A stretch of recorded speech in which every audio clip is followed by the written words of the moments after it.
Good evening, everyone. I'm Brian Yacono. And I'm Samantha York, in for Amanda Hill. We're going to get to all of those stories in just a moment. But first tonight, the latest on the teenager accused of the killing of Sonny Stewart. It was 3 weeks ago tonight that Stewart, a woman from Tennants Harbor, went out on her paddleboard, only to be found dead by searchers hours later. A 17-year-old from the town of Frankfort was arrested last week for her murder and is now being held at the Long Creek Youth Detention Center. Well, now members of his extended family are breaking their silence. In the article, Press Herald reporter John Terhune says he and other reporters were turned away at the home in Frankfort where the teenager police say killed Sonny Stewart lives. He was told by a woman at the home to leave and not come back. But the man she was with, who later identified himself as the teen's grandfather, met with reporters away from the house.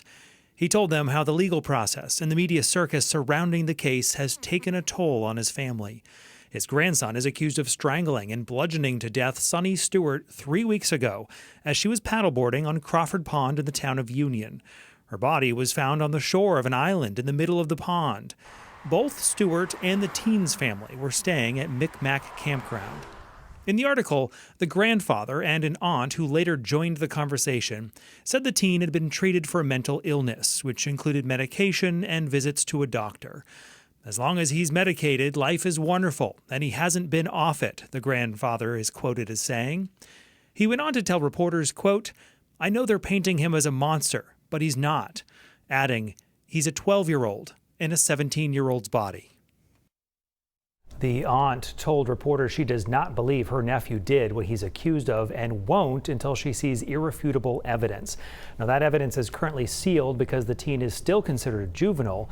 Prosecutors, though, have asked the judge that he be tried as an adult. The judge is yet to make that determination, and until he does, we are not using the teenager's name in our coverage.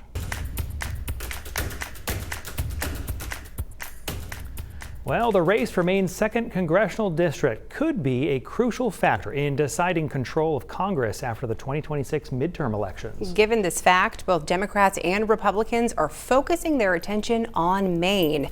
And now we're learning more about what each party's campaign operatives are saying about a potential showdown between Democratic incumbent Jared Golden and Republican challenger Paul LePage. Our Donovan Lynch reports. With control of the U.S. House of Representatives possibly hinging on Congressman Jared Golden's seat in the 2nd District, political movers and shakers in Washington are leaving nothing to chance. Look, this is going to be one of the most competitive races in the country next year. We are so excited about the opportunity to turn this district red. Adding heat to the race are the powerful campaign arms of each political party. Backing former Governor Paul LePage in his challenge against Congressman Jared Golden is the National Republican Congressional Committee, or NRCC. Already, its line of attack against the incumbent is familiar. NRCC representatives like Maureen O'Toole are calling Golden a flip-flopper. Jared Golden has flip-flopped on every single issue under the sun. This mirrors the exact tactic used by Republicans last fall, when their candidate GOP State Representative Austin Theriault made an unsuccessful bid to defeat Golden. Flip-flopping Jared Golden.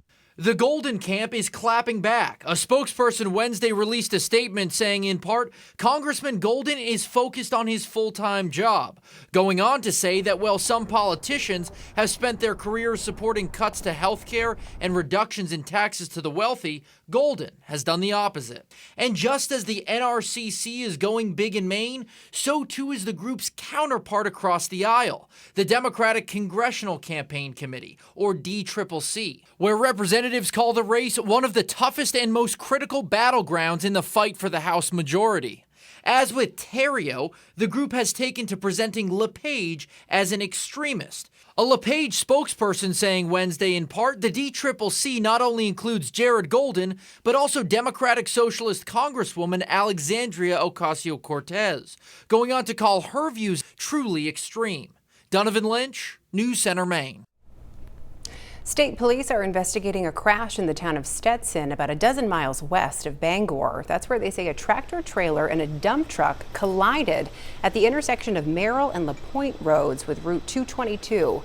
It happened at around 1 p.m. Initial reports are the tractor trailer failed to stop at a stop sign and that the dump truck brought down some power lines. Both drivers were taken to the hospital with serious injuries. Right now, Route 222 is still closed and drivers are asked to find an alternate route. Changes in state and federal solar policies are changing the landscape for renewable energy. And that has electricians and other people who were gravitating to renewable energy having second thoughts about the industry's future. Here's News Center Maine's Christian Harsa.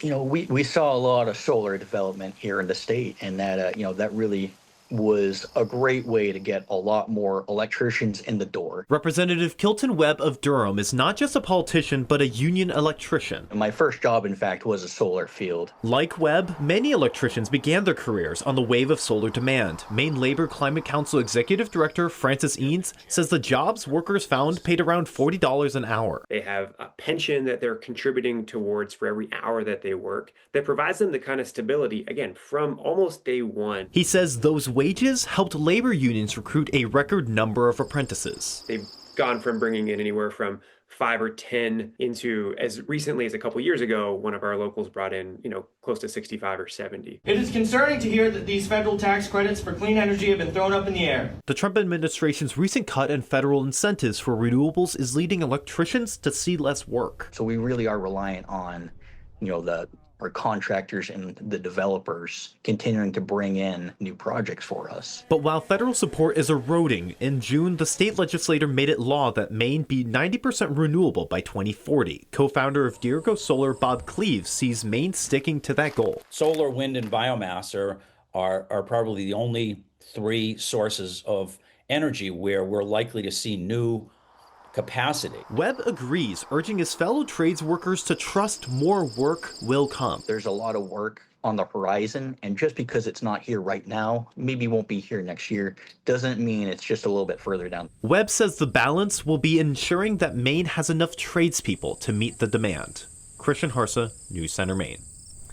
The local chapter of the International Brotherhood of Electrical Workers in Newport declined an interview, but did tell us its members have lost work. Notably, 2 projects requiring 40 to 50 electricians was recently canceled, and that apprenticeship applications have fallen nearly 40%. Before we take a break right here, we want to tell you about a special report. It is streaming right now on News Center Maine Plus. Over the last decade, Maine has become a national leader in PFAS regulations and studies. Reporter Vivian Lee and photojournalist Derek Thayer dive into the latest research happening in Maine to keep the public safe from those so-called forever chemicals. You can now stream PFAS Files: Maine Emerges from a Toxic Nightmare on News Center Maine Plus. Our app is free to download on Roku, Fire TV, and Apple TV.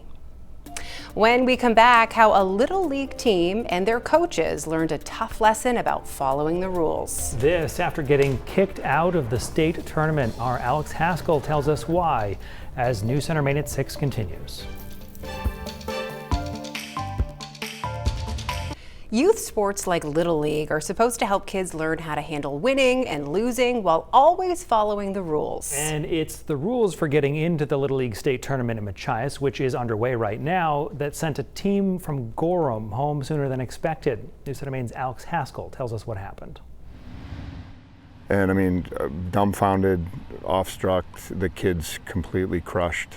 You might expect emotions like these after losing a big game, but for assistant coach Todd Bacon and his Gorham Little League All-Stars team, heartbreak came not from a game, but from a decision off the field. Legitimately, my first batter was in the cage with me. We were waiting till 4 o'clock exactly to start. That's when, on Tuesday, team members got the news they didn't want. They were disqualified from the Little League state tournament in Machias. A protest had been filed, claiming Gorham didn't meet the minimum requirement of 12 games to qualify. The team says it did play 12 games during the season, but some are classified as playoffs, which under Little League rules don't count toward the minimum. For the reason that whoever put their horns in the ground on this to stand behind it and say, yeah, let's eliminate them from the tournament for this.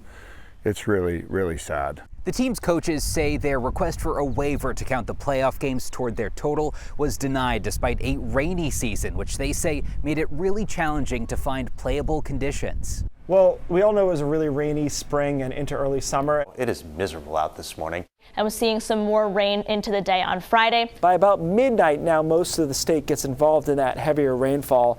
To see how wet it was, News Center Maine meteorologist Keith Carson looked into weather records from the team's first game on April 21st to its last on June 6th. It's important to note games weren't played on weekends, and the town has 2 fields it shares among 10 teams. We had 18 out of 37 days that they could have been playing baseball that were rainy, so a trace or above, and that's really unusual. Despite the rainy season, it wasn't enough to save the team's place in the tournament, a devastating end for the young players. They were very upset. This is the end of Little League for a lot of them. It was a special team. Gorham Little League president Greg Norton says the kids are paying for decisions that weren't theirs. These kids did nothing wrong. And yes, rules are rules, but these kids had no ability to follow those rules. It was an adult failure. Despite the heartbreak, coaches say they're already thinking about next year and using this moment as motivation.